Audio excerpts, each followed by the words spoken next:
వెబ్కాస్టింగ్ను పర్యవేక్షించేందుకు ఎక్కడైతే critical polling booths ఉన్నాయో ఆ పోలింగ్ బూతుల్లో వెబ్కాస్టింగ్ను పరిశీలించేందుకు ఒక అధికారిని నియమించారు. ఆ అధికారి ఎందుకు చూడలేకపోయారు? ఒకవేళ చూసినా కావాలనే ఇంటెన్షనల్గా వీళ్ళు దాన్ని దాచిపెట్టారు అనేది కూడా ప్రధానమైన అభియోగంగా వినిపిస్తుంది.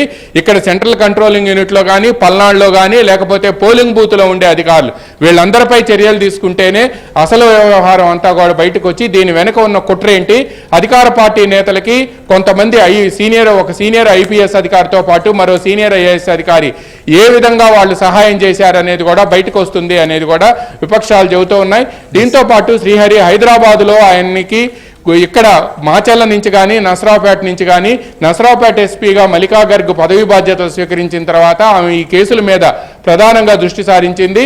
అయితే గర్గ్ దృష్టి సారించిన విషయాన్ని తమ డిపార్ట్మెంట్లో ఉండే ఇంటి దొంగల ద్వారా తెలుసుకున్న పిన్నెల్లి బ్రదర్స్ ముఖ్యమంత్రి వద్దకు వచ్చి ఆయన ఆశీస్సులు తీసుకొని ఒక అధికారికి ఆ బాధ్యతలు అప్పగించి వీళ్ళని ఎప్పటికప్పుడు తప్పించి పోలీసుల నుంచి తప్పించి సేఫ్గా షెల్టర్ జోన్కి తీసుకువెళ్లే బాధ్యత ఆ అధికారికి అప్పగించడంతో ఆయనే ఇదంతా చేస్తున్నాడు అనేది కూడా ప్రధానమైన అభియోగంగా పోలీస్ డిపార్ట్మెంట్లోనే అంతర్గతంగా ఆఫ్ ద రికార్డుగా చర్చించుకుంటున్నారు. హైదరాబాద్లో ఇంట్లో పిన్నెల్లి రామకృష్ణారెడ్డి ఉన్నాడని ఇక్కడి నుంచి వెళ్ళిన టీమ్స్కి తెలిస్తే వాళ్ళు ముందుగా వెళ్ళి ఆయన ఇంటిలో ఎక్కడైతే కేపీహెచ్బి కాలనీలో ఆయన అదేవిధంగా మరో ప్రాంతంలో మణికొండ ప్రాంతంలో వాళ్ళ బ్రదరు ఉన్నప్పుడు వాళ్ళు ఇళ్లలోనే ఉన్నారని తెలుసుకున్నప్పుడు ఆ టీమ్స్ వెళ్ళి ఎందుకు రైడ్ చేసి అరెస్ట్ చేయలేకపోయారనేది ఇప్పుడు ప్రధానమైన ప్రశ్న.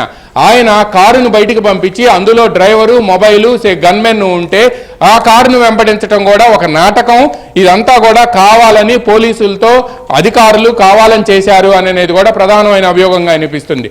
అయితే లుకౌట్ నోటీస్ జారీ చేశామని చెప్తున్నారు.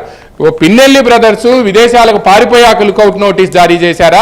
ఈ తర్వాత ఎల్ఓసి ఏ ఎయిర్పోర్ట్స్కి ఇచ్చారు? ఈ లోపు వీసా అక్కర్లేని దేశానికి ఆయన పారిపోతే పరిస్థితి ఏంటనేది కూడా పలువురు ప్రశ్నిస్తున్నారు.